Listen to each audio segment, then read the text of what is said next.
Bonjour à tous et bienvenue sur Crypto Signal. Aujourd'hui, on va faire une analyse assez poussée sur les liquidités principalement. Pas vraiment de sujet du jour, si ce n'est les minutes de la Fed qui devraient sortir d'ici 1 ou 2 heures maintenant. Et puis voilà, on passe en partage d'écran. J'en profite pour vous inviter à vous abonner si vous le souhaitez. Venir nous rejoindre sur le Discord dont le lien est en description de la vidéo. Et éventuellement mettre un like et un commentaire d'encouragement. Mettez un like, c'est important.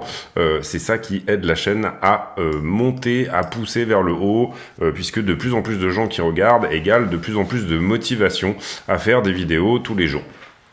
Ici, on a fait un nouveau plus bas sur BTC, le tout dans une structure qui est plus ou moins un canal descendant pour le moment, encore que on n'a pas vraiment ici de configuration claire et précise. Néanmoins, pour le moment, on se fait rejeter, vous le voyez, par cette ligne de tendance là, par cette résistance oblique. On va voir ce que ça donne sur le moyen terme. Personnellement, quand je regarde plutôt le 15 minutes, j'ai l'impression que c'est plutôt bull, notamment sur ici cette structure, vous le voyez, de retournement. C'est-à-dire qu'on a ici une épaule tête-épaule inversée, vous le voyez ici avec l'épaule, la tête, l'épaule et la ligne de cou. Théoriquement, target ici, donc elle a cassé, on est en train de retester la ligne de cou là actuellement. Je vous la fais à la serpe, la target, mais quelque part autour des 17 200, quelque chose comme ça. Ouais, c'est ça, légèrement au-dessus des 17 000. Ça aurait pas mal de sens, au sens où on a pas mal de gens qui ont mis leur stop à l'abri ici au niveau des shorters, au-dessus de cette espèce de résistance droite ici qui nous repousse jusque-là. Donc du coup, ça aurait pas mal de sens de venir faire un tour au-dessus de cette résistance, puisque vous le voyez, on a fait énormément ici de sommets qui se sont fait rejeter par cette droite, donc on peut imaginer ici que on a pas mal de monde au-dessus de cette target-là. Donc cette épaule tête-épaule pourrait être valide. Qu'est-ce qu'elle nous ferait ici et qu'est-ce qu'elle nous montrerait plutôt sur la structure en daily? Elle nous montrerait qu'en fait, potentiellement, quand on est sorti là ici de ce triangle, tout ça était juste une déviation. On n'a pas fait une vraie clôture en dessous du triangle et que pour le moment, voilà, on pourrait plutôt mettre quelque chose comme ceci. Et que pour le moment, si on arrive à passer en tout cas cette résistance oblique dont je vous expliquais tout à l'heure, potentiellement une target de 17,2 et on va le voir avec les liquidités pourrait être quelque chose court terme de pas trop déconnant. Concrètement, ça pourrait nous donner potentiellement quelque chose comme ceci, c'est-à-dire qu'on remonte ici, on revient chercher au-dessus de tous ces plus hauts là, et puis finalement on se fait rejeter par la grosse droite de tendance qui est la violette qui est au-dessus. À voir comment ça va se goupiller au niveau des liquidités. Pour moi, c'est principalement les liquidités qu'il faut suivre en ce moment. Quand on regarde sur Ethereum, même chose, sauf qu'on ne fait pas ici de nouveaux plus bas. Vous voyez que la structure est complètement différente, autant sur le long terme que le court terme. J'entends par là que on n'a pas perdu ce plus bas là sur Ether qui était à 885 $. Et ici, on n'est pas venu chercher les stops qui étaient sous ce plus bas précédent. Donc à voir si Ethereum ne nous construirait pas potentiellement un bull flag dans un bull flag. Voilà, à méditer.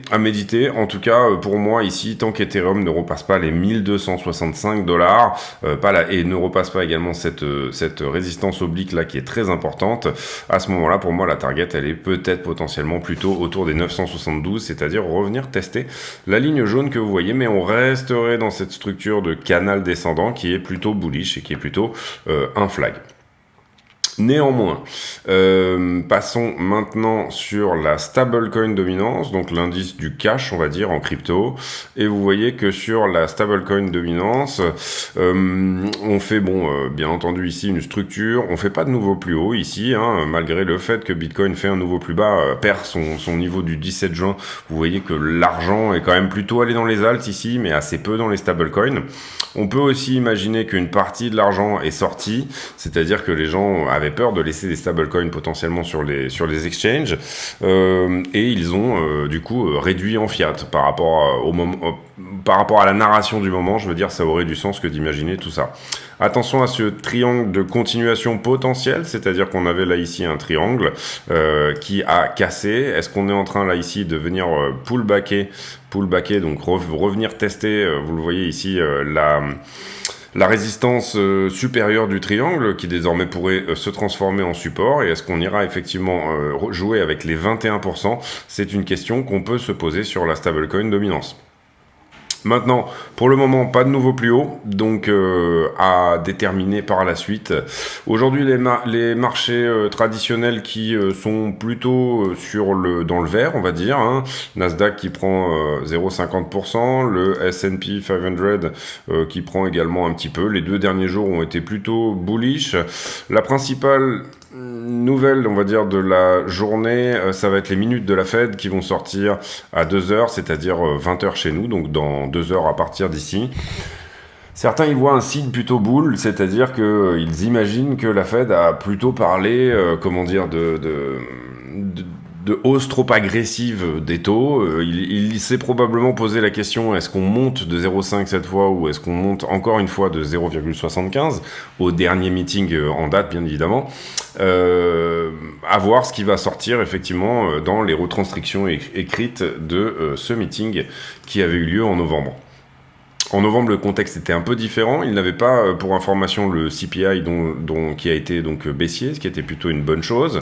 Donc on va voir également là, qu'est-ce que nous disent les minutes. Mais suivez potentiellement ce moment. Si vous voyez un pump ou un dump à 20h, ça veut dire que potentiellement c'est lié à tout ça.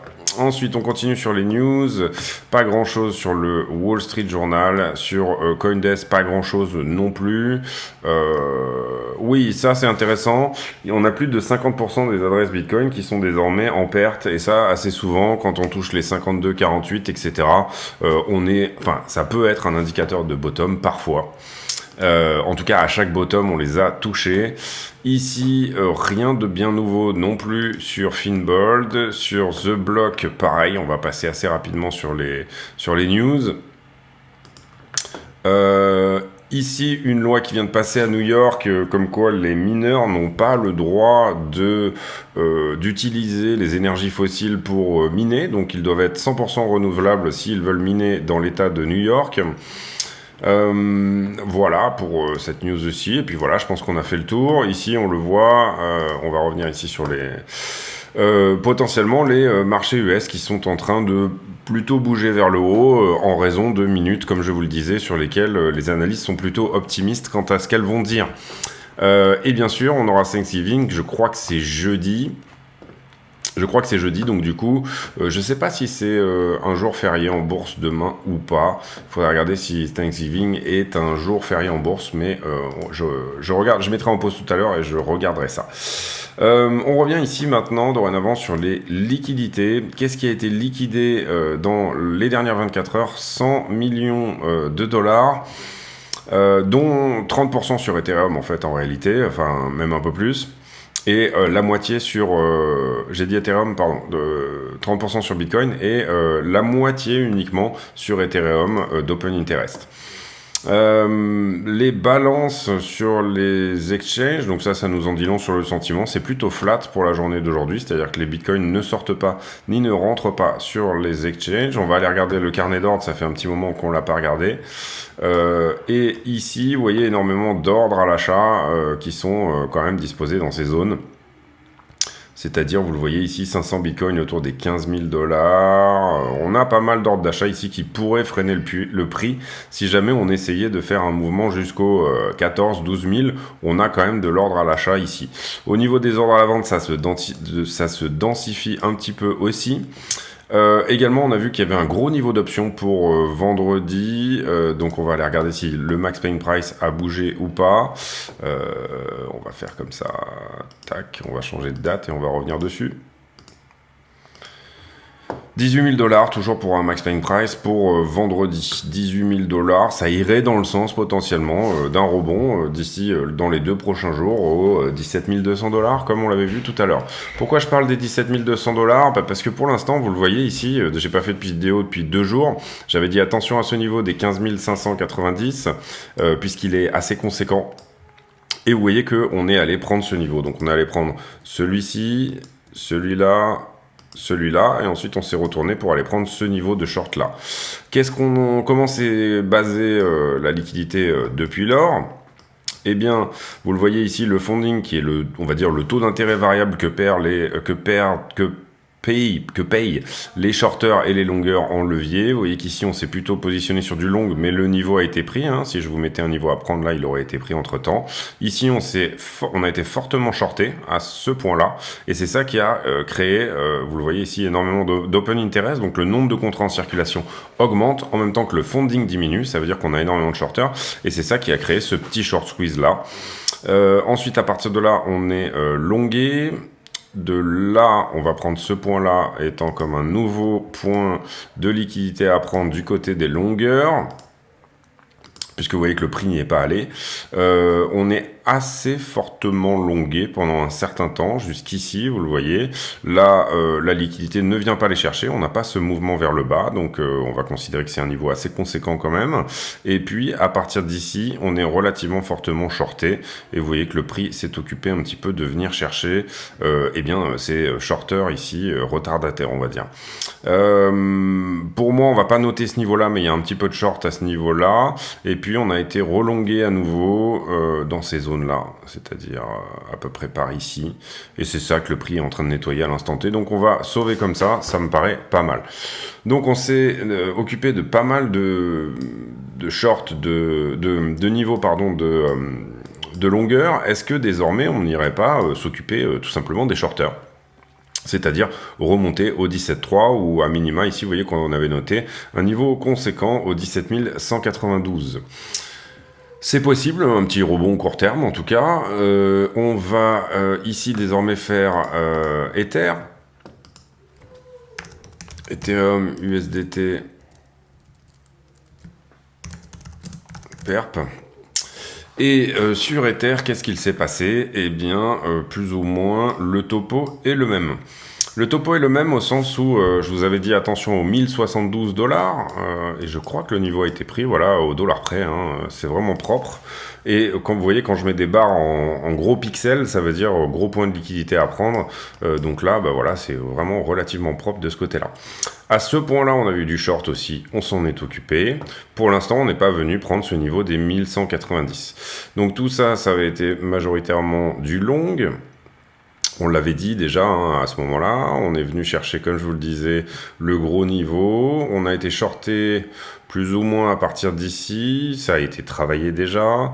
Ensuite, on est un peu long à partir de là, donc on va rajouter un niveau de longueur à prendre ici, c'est-à-dire les 1128 $ sur Ethereum.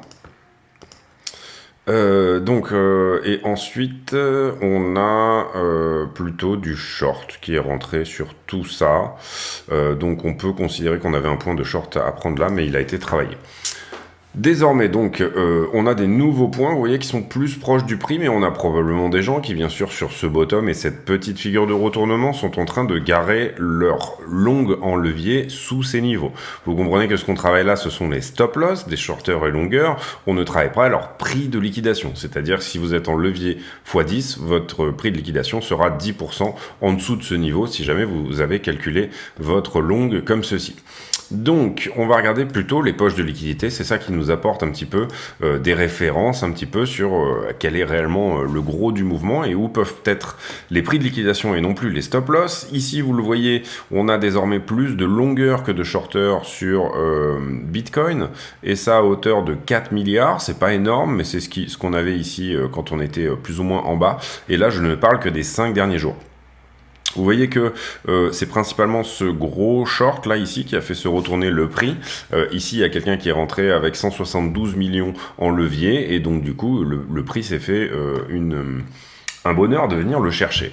Si jamais on était, encore une fois, très haussier sur Ethereum, je réitère mon niveau des 17,2, quelque chose comme ça. Vous voyez que la zone dense, même sur les 5 derniers jours, elle est dans cette zone-là. Si jamais on partait vers le bas sur Bitcoin, eh bien, je dirais plutôt les 15,4 comme étant un niveau assez dense pour le moment à venir chercher. Vous comprenez ici aussi que ce qu'on regarde, ce sont des fluides, c'est-à-dire que ces niveaux changent en permanence. Donc du coup, il faut avoir une veille permanente, bien évidemment, du marché si vous voulez plus ou moins savoir où pourrait aller le prix.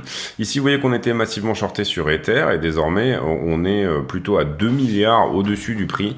On a une zone très dense ici, vous le voyez, qui n'a pas été prise autour des 1065 $. Donc ça, c'est sur le rebond. Beaucoup de gens, comme je vous le disais, qui ont ouvert des très gros longs et qui, du coup, ont mis leur prix de liquidation à l'abri de ce dernier plus bas. Puisque si on avait trouvé le bottom dans ces conditions-là, ça serait le potentiel point pour eux pour, entre guillemets, devenir millionnaire ou je ne sais quoi. Ici, on s'est arrêté dans une zone un petit peu où il n'y avait pas grand-chose, mais néanmoins, il y a encore une zone à prendre sur Ether autour des 1217. Et là, je parle du très court terme. On va aller voir désormais la heatmap, c'est-à-dire une autre manière de formuler les prix de liquidation et pour le coup selon des timeframes différentes. Ici vous voyez qu'on est en 12 heures, c'est-à-dire qu'est-ce qui s'est construit sur les 12 dernières heures, comment s'est construit les shorteurs et longueurs en levier, et vous voyez ici qu'on a quelque chose à prendre autour des 15,9 dans la zone jaune, donc sous le prix, et au-dessus du prix, on aurait potentiellement quelque chose à prendre à pile poil dans un premier temps 16,9 et potentiellement, comme je vous en parlais tout à l'heure, les 17,2. Pour moi, la 7 days, donc la weekly marche très bien en termes de heatmap. Et vous voyez, quand on regarde la weekly, on a encore une fois ce niveau des 17 200 $ qui réapparaît. Donc si on continue à être haussier ici et si on ne charge pas trop, s'il n'y a pas de très grosse position tout d'un coup qui est ouverte, avec plutôt une zone des 15 000, protégée par cette zone des 15 000, à ce moment-là, on pourrait potentiellement ici venir traiter toute cette zone-là, et dans laquelle également on a des choses encore au-dessus, à 17,3 évidemment, mais encore au-dessus. Donc pour moi, court terme, 17,3 est un bon objectif s'il n'y a pas de très grosse position, encore une fois, qui s'ouvre. Vous voyez ici qu'on densifie un peu cette zone des 15,2, là je suis en un mois, donc je regarde quelque chose, je regarde vraiment petit à petit, je dézoome, on va dire, et ici en un mois, on a effectivement pas mal de monde garé sous les 15 000 $. Dorénavant, on a forci depuis quelques semaines dans la zone des shorts, et si on mettait en place un méga short squeeze, il serait relativement possible de venir au-dessus des 23. Voilà, un très gros rebond qui serait porté par les liquidités des shorteurs pour qu'on puisse venir les liquider. Et pour moi, il y a quelque chose à prendre à 23 et notamment 21,6. Vous voyez qu'on n'a pas d'autres zones jaunes ici sur la map, alors que là, on avait du jaune et qu'on est venu le chercher vers le bas. Donc ça, c'est une possibilité et je dis pas que ça sera... ça veut dire que le bottom est trouvé, etc. On a énormément d'indicateurs qui nous disent qu'on est sur une fin de structure, mais pour le moment, on prend les choses l'une après l'autre et on regarde tout simplement ici les choses l'une après l'autre. Donc encore une fois, on parle ici d'un rebond technique qui n'est pas forcément permanent.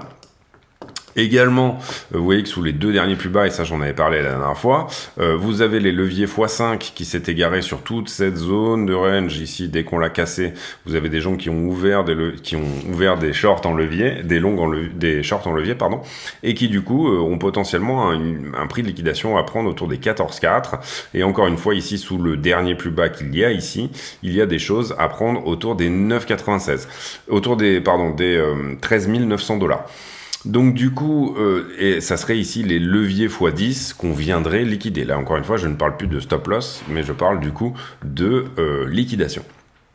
Donc, tout à fait possible, ici on a pas mal d'indicateurs chartistes qui montrent vers les 14 000, mais tout à fait possible de s'occuper également avant des 17,3 et ensuite de potentiellement venir faire ce mouvement à 14. Pourquoi pas? Ça serait en tout cas un développement vis-à-vis des liquidités qui serait relativement intéressant à voir, puisque tout d'un coup, on aurait encore plus de longueur ici si on rebondit jusqu'au 17.3, par exemple avant vendredi, puisque le niveau d'option et le niveau du max pain price est à 18 000. À ce moment-là, on aurait effectivement, on rentrerait encore plus de shorteurs ici sous cette zone, donc entre le prix actuel et 14 000, beaucoup plus de longueur, excusez-moi, j'ai du mal aujourd'hui, beaucoup plus de longueur rentrerait sur ce mouvement de manière un petit peu trop optimiste et retardataire potentiellement, et donc du coup à ce moment-là, il pourrait potentiellement être liquidé dans ce mouvement. On verra si c'est ça qui se met en place sur BTC.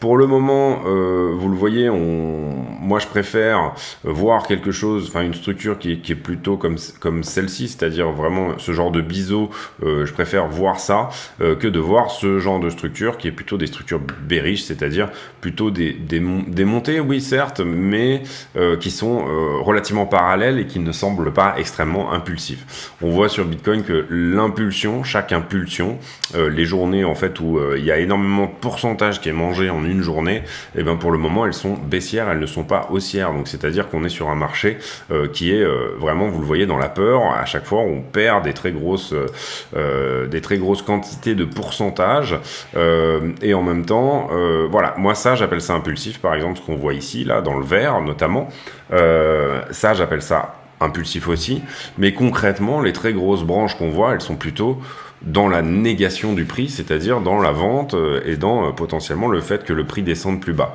On n'a pas quelque chose d'extrêmement impulsif ici vers le haut, et c'est peut-être ce dont on aurait besoin ici pour finalement trouver ce bottom final, c'est-à-dire à un moment donné une fausse impulsion qui ramasse tout le monde, et puis ensuite à partir de là, eh bien effectivement, si on avait un rallye, tout le monde serait dans le déni, et personne n'y croirait, et donc du coup, bien évidemment, c'est ça qui permettrait ici de trouver un bottom, puisque ce rallye serait shorté en permanence, et que ceux qui n'ont pas acheté après se mettraient à acheter plus haut, etc. Vous comprenez qu'en termes de psychologie de marché, c'est comme ça qu'on crée un rallye haussier.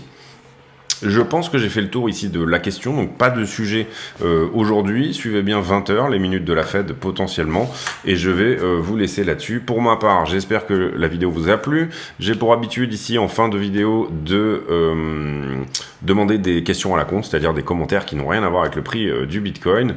Et la question à la con du jour, elle sera sur le football. Personnellement, je n'aime pas du tout le football. Est-ce que vous suivez la Coupe du Monde, toutes ces choses-là, etc. Et qu'en pensez-vous ? Voilà, qu'en pensez-vous? Je vous laisse là-dessus, je vous souhaite une très bonne soirée, on se retrouve demain pour une nouvelle météo du Bitcoin. À très bientôt, ciao.